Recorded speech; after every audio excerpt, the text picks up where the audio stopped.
99% लोग ये गलती करते हैं सिर्फ एक ऑपरेटर की वजह से। Hi coders and my dear students, welcome back to my channel code with once. तो इस वीडियो से अब हम लोग ऑपरेटर्स के बारे में पढ़ने वाले हैं। ऑपरेटर्स जो कि एक की कॉन्सेप्ट है सी प्रोग्रामिंग में। तो ये ऑपरेटर्स के रिलेटेड मल्टीपल वीडियोस आने वाले हैं क्योंकि ये एक लेंथी टॉपिक है। इसे एक वीडियो में हम लोग कवर नहीं कर सकते।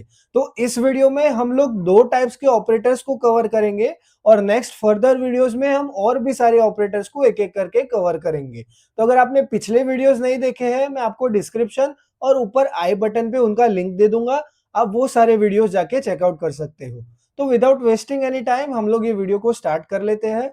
तो सबसे पहले ऑपरेटर्स हम लोग समझ लेते हैं कि उसका मतलब क्या होता है। तो बेसिकली व्हाट आर ऑपरेटर्स? तो operators are special symbols in programming that are used to perform operations on variables या फिर values। तो अब ये जो वेरिएबल्स कॉन्सेप्ट है वो हम लोगों ने लास्ट वीडियो में देखा हुआ था, वेरिएबल्स एंड डेटा टाइप्स वाले वीडियो में। तो उसका भी लिंक मैं आपको डिस्क्रिप्शन में दे दूंगा, आप वो वीडियो चेकआउट कर सकते हो। तो बेसिकली ऑपरेटर्स का काम वही है जो आप लोगों ने मैथ्स में या फिर कहीं और यूज किया होगा। सेम टू सेम काम प्रोग्रामिंग में भी उसका रहेगा।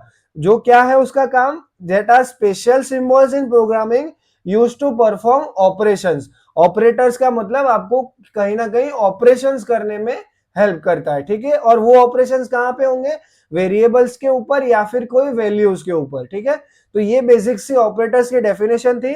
जैसे मैंने यहाँ पे एक एग्जांपल लिया हुआ है, आपको पता होगा कि हम लोग वेरिएबल्स किस तरह से डिफाइन करते हैं। आपको सबसे पहले डेटा टाइप लिखना है, वेरिएबल का नाम, और इज इक्वल टू के राइट साइड में आपको जो भी वैल्यू उसको असाइन करनी है वो।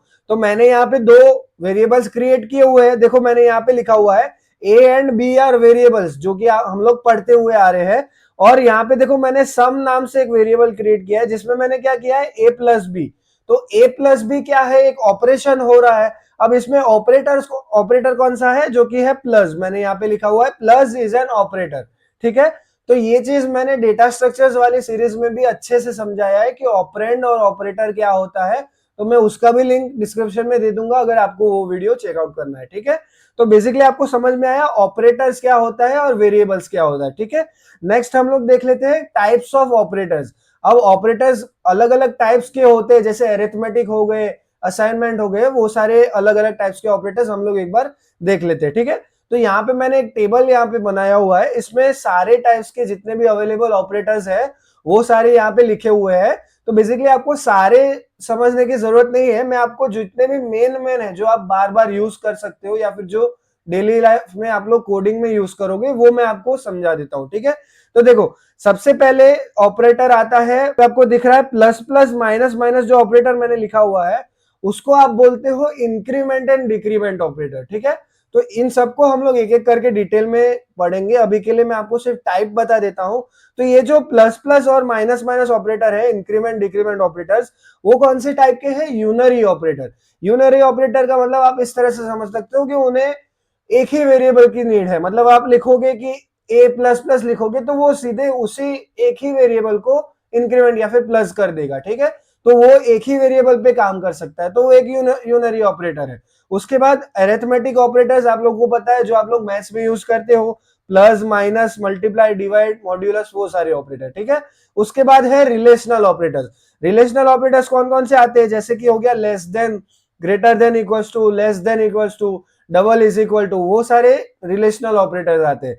उसके बाद है लॉजिकल ऑपरेटर्स। लॉजिकल जब भी आए तो आप एंड और नॉट, वो सब सारे ऑपरेटर्स की बात करते हो, ठीक है। और उसके बाद एक और ऑपरेटर है बिटवाइज, जो है आपको इतना समझना जरूरी नहीं है, लेकिन आप सिर्फ देख सकते हो कि बिटवाइज ऑपरेटर भी एक टाइप है।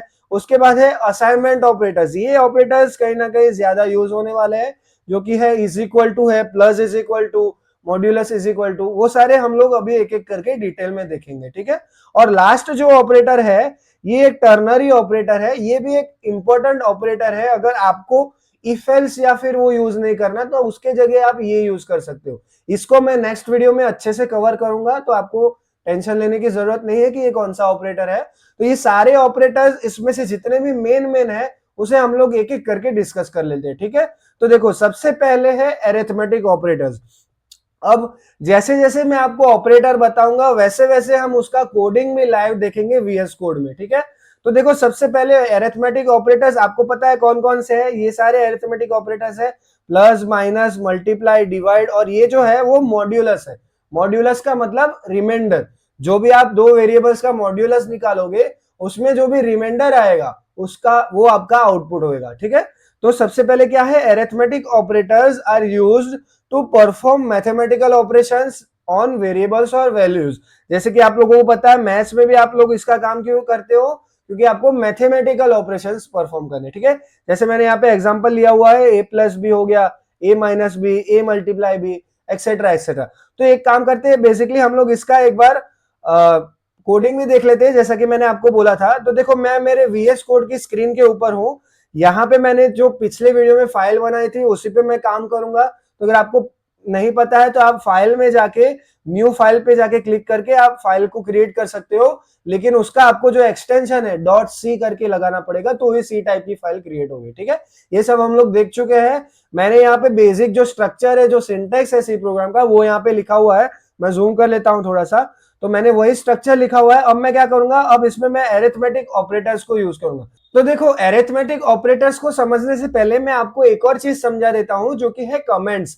अब बेसिकली कमेंट्स किसी भी प्रोग्रामिंग लैंग्वेज में ऐसा पार्ट होता है जिसको कंपाइलर नेग्लेक्ट कर देता है। मतलब कि अगर मैं लिख देता हूं, मान लो कमेंट्स आपको लिखना है, तो आप single line comments double slash आप लोग लगा के लिख सकते हो। देखो यहाँ पे ग्रीन हो चुका है, उसका मतलब वो एज कमेंट लिखी जा रही है। तो जैसे कि मैं अरिथमेटिक ऑपरेटर्स पढ़ा रहा हूं, तो मैं लिख देता हूं अरिथमेटिक ऑपरेटर्स, ये मेरा टॉपिक है, अभी मैं आपको पढ़ा रहा हूं। तो बेसिकली ये मैंने जो लिखा हुआ है वो देखो आपको ग्रीन कलर में दिख रहा है, उसका मतलब क्या, ये एज कमेंट कंसीडर होगा। मतलब इसको कंपाइलर कंसीडर नहीं करेगा कंपाइलेशन में। इसको मैं अगर मान लो डिस्प्ले करवाना चाहता हूं कि मेरा प्रोग्राम क्या है, तो उस हिसाब से मैं लिख सकता हूं मेरे प्रोग्राम का नाम। तो इसको सिर्फ हम लोग डिस्प्ले करवाने के लिए या फिर अपने अंडरस्टैंडिंग के लिए यूज करते हैं। कंपाइलर इसको हमेशा नेग्लेक्ट कर देता है, ठीक है। तो कमेंट्स को इस तरह से थे। अब देखो हम लोग अरिथमेटिक ऑपरेटर्स को एक बार समझ लेते हैं। तो मैं सबसे पहले क्या करता हूं, एक दो वेरिएबल क्रिएट कर लेता हूं। तो मैंने क्या किया, इंट करके मैंने डेटा टाइप लिखा और वेरिएबल का नाम मैंने a दे दिया और मैंने उसमें कुछ वैल्यू असाइन कर रहा हूं, ठीक है। और मैंने एक और वेरिएबल क्रिएट किया है b, और उसके में भी मैंने कुछ वैल्यू असाइन कर दी, मान लो 6। ये मैं रैंडमली वैल्यू असाइन कर रहा हूं। अब मैं क्या करूंगा, सारे अरिथमेटिक ऑपरेटर्स को एक एक करके मैं यूज करने वाला हूं। तो मैं सबसे पहले क्या लिखूंगा, प्रिंटफ, और यहाँ पे ब्रैकेट्स में मैंने लिखा %d, या फिर मैं लिख देता हूं मान लो द रिजल्ट इज, ये ऑप्शनल है, ये मैं अपने हिसाब से लिख रहा हूं चीजें, क्योंकि आउटपुट स्क्रीन में मेरा एक ऑर्गेनाइज्ड वे में दिखे, ठीक है। तो मैंने लिख दिया रिजल्ट इज %d, क्योंकि आपको पता है फॉर्मेट स्पेसिफायर है इंटीजर के लिए। तो मैंने कॉमा करके क्या लिखा, अब मैं सबसे पहले यूज करूंगा प्लस ऑपरेटर। तो मैंने लिखा a प्लस बी। अब मैं जैसे ही ये लिखूंगा तो मुझे क्या करके देगा, ये a प्लस बी करके देखा, ठीक है। तो मैं इसको एक बार कंट्रोल S से सेव कर लेता हूं, और जैसे ही मैं रन कोड पे क्लिक करूंगा तो क्या होगा, मेरे को a प्लस बी का आंसर मिलेगा। तो देखो आपको कंपाइलेशन होने के बाद यहाँ पे दिख रहा था रिजल्ट इज 11, ठीक है। तो इस तरह से अरिथमेटिक ऑपरेटर्स यूज होते हैं। बेसिकली एडिशन हो रहा है यहाँ पे। उसके बाद देखो मैं वापस से माइनस यूज करूंगा। अब तो मैं माइनस यहाँ पे लिख देता हूँ, कंट्रोल S, आपको बार बार सेव करना पड़ेगा फाइल को, याद रखना। वापस से मैं रन कोड पे क्लिक करूंगा तो क्या मेरा आंसर आएगा, देखो कंपाइलेशन होने के बाद रिजल्ट इज -1, जो कि है 5 - 6 -1 आपका आंसर आएगा। उसके बाद देखो यहाँ पे मैं मल्टीप्लिकेशन ऑपरेटर को यूज करता हूँ। वापस से मैं फाइल को सेव करके जैसे ही रन करूंगा तो मेरा मल्टीप्लाई होके मुझे आंसर मिलेगा। तो कंपाइलेशन हो रहा है, देखो मेरा आंसर आ गया 30। 5 × 6 क्या होता है, 30। उसके बाद देखो मैं डिवाइड ऑपरेटर को भी यूज कर लेता हूँ।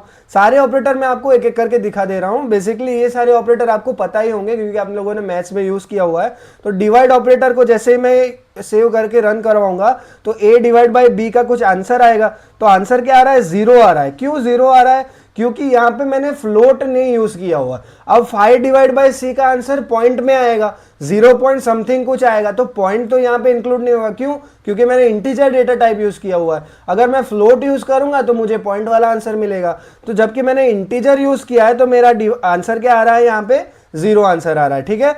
नेक्स्ट जो आपके टाइप के ऑपरेटर्स है वो है असाइनमेंट ऑपरेटर्स। अब assignment operators are used to assign और अपडेट वैल्यूज ऑफ वेरिएबल्स। मतलब जैसे कि हम लोगों ने कब से हम लोग पढ़ते आ रहे हैं कि मैं अगर a is equal to B लिखता हूं यहाँ पे, तो क्या हो रहा है, a इज इक्वल टू मैंने b लिख दिया, तो जो b की जो वैल्यू है वो कहां पे जाके असाइन हो रही है, वो जाके असाइन हो रही है a में।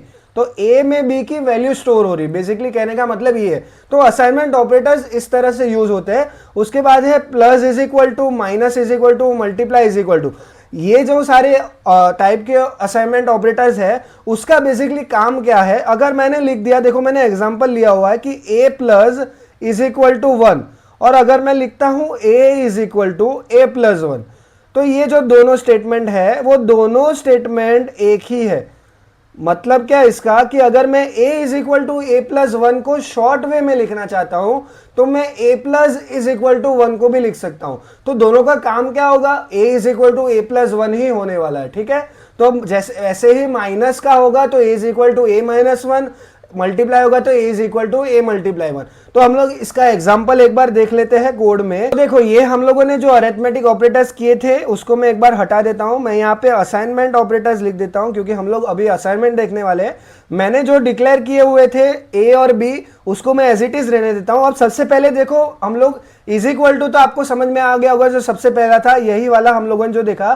तो क्या हो रहा है, बेसिकली फाई जो वैल्यू है वो a में जाके स्टोर हो रही है, ठीक है। इतना आपको समझ में आया। उसके बाद कौन सा था, a plus is equal to one. तो देखो अगर मैं लिखता हूं a plus is equal to one, ये मैंने लिख दिया, तो बेसिकली क्या होगा, यहां पे उसका इक्विवेलेंट क्या है, मैं यहां लिख देता हूं a is equal to A plus one ही यहां पे होने वाला है, ठीक है।